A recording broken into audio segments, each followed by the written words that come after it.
I had a chance to watch, a lot of the young guys in the league so far, and he's one of the guys that's been having a, after he was injured to start the season for a bit, and now he's coming back, and coach put him in the starting lineup, and he's playing some great minutes, and really starting to get a feel for the game, and he has a bright future ahead of him.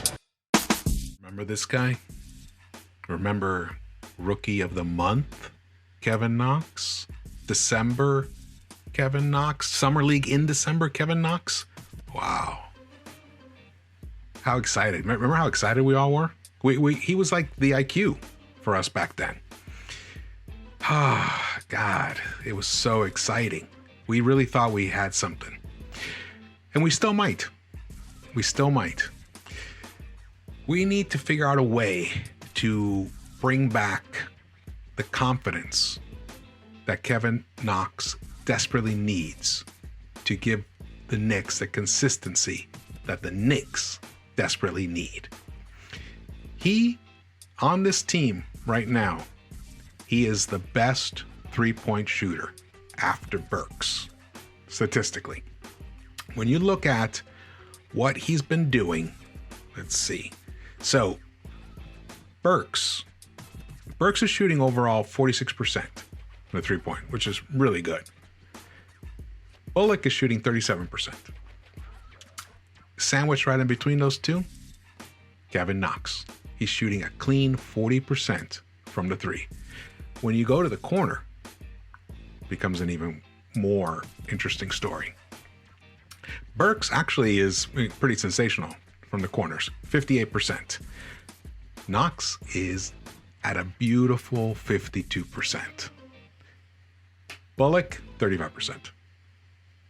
Now his non-corner threes are 38% for Bullock, which is that's respectable. That's good. But not when you consider the lack of three-point shooting that we have on this, especially in the starting unit. RJ, yes, he's been coming on lately. I'm a huge fan of RJ. I'm probably going to do a million RJ videos, but he's not a dependable three-point shooter. And Randall, he's been really good too. But again, that's not his gig. His gig is down low. That's his gig. Driving to the basket. And now he's become LeBron life. So now he dishes. Oh my God. Randall's been a revelation. But again, separate issue. We have no three-point shooting from our center position. So Elfrid, I'm not even going to tell you Elfrid's stats for three, because I'm going to stop because I want to be in a good mood. So what are our options? Because Rivers out. He has been terrible. If you remove those two, I've already talked about this. Other than the Utah games, he's terrible from the three. I think it's around 24%. So how can we get Knox back into the rotation? Something that the Knicks desperately need to do. You can't draft in the lottery and basically mishandle your assets like the way the Knicks have done with Kevin Knox. Now, which brings me to the thing, like, who failed who? Did Kevin Knox fail the Knicks? Did the Knicks fail Kevin Knox? I was just inferring that it was the Knicks, but actually the truth is both. And I'll explain. He was the youngest player drafted. Summer League Knox was fantastic. It was thrilling. I actually went to Summer League with my son. We watched him. We were so excited. We were like, oh my God, we wanted to get Knox jerseys, blah, blah, blah. And, he got off to a good start. He had a decent, promising rookie season. He started 57 games. He played average almost 29 minutes a game. He averaged 12.8 points. Okay, it's pretty respectable. His field goal percentage, not so exciting, 37% that rookie season. But from the three, he shot 34.3%. Okay, he wasn't like lighting it up, but it showed promise. And he, like most rookies do, they hit a wall at some point. So his numbers faded, but it led to he got noticed. Like I showed you, Kevin Durant. He was calling him out. He said he had a very, very bright future. So everyone was on the same page with Kevin Knox. Unfortunately, his head coach at the time, was David Fizdale. Yeah. So what else was happening? What else happened to Kevin Knox? Well, let's go to the lost season, 2019-2020. Fizdale misused him. The Knicks signed Marcus Morris, who took Kevin Knox's minutes, took his starting position, which is to be expected. I mean, Morris was fabulous. Actually, he was our best player at the time for the first half of the season. Until he got traded, Marcus Morris was the Knicks' best player of 2019-2020.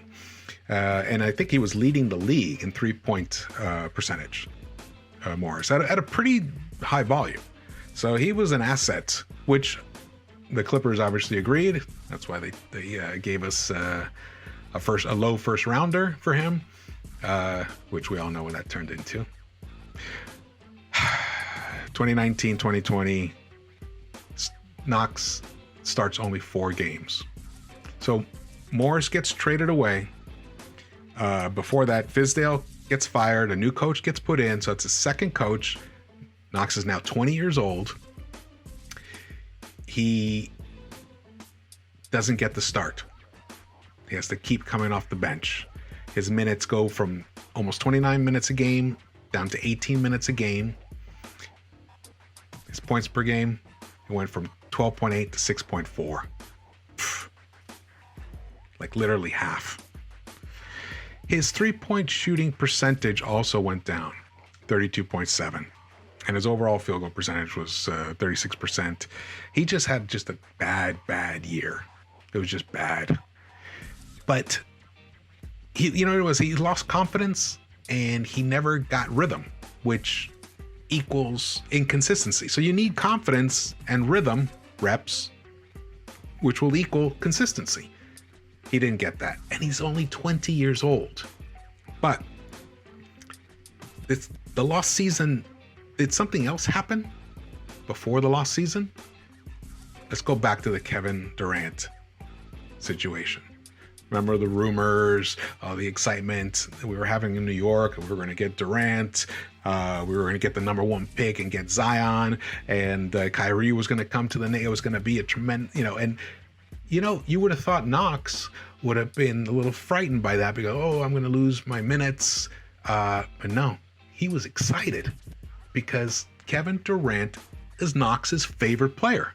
He was my dude. He was so excited.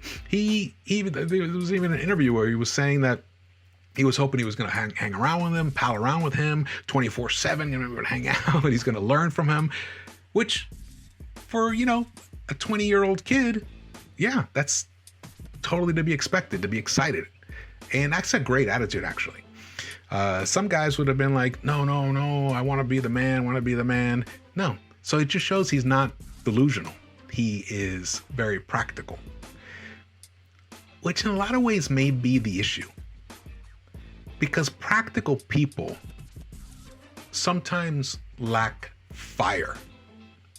And that's what Kevin Knox seems to lack. We all, the nags on him where he has a low motor. He looks lost at times.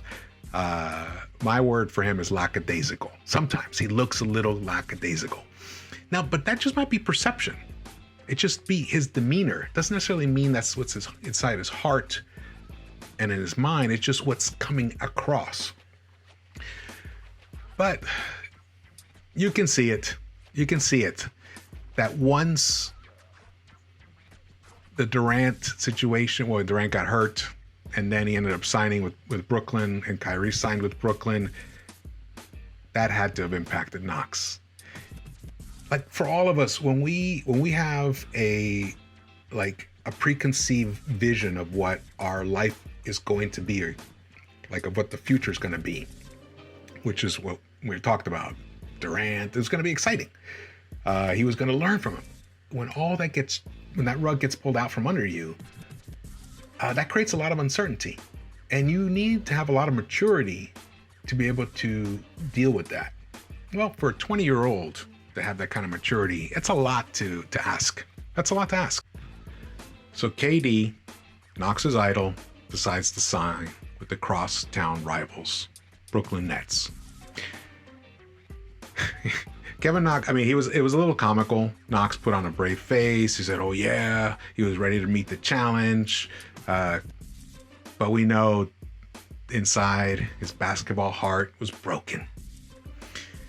Instead, Marcus Morris came, Randall came, Elfrid Payton came, and Knox got lost.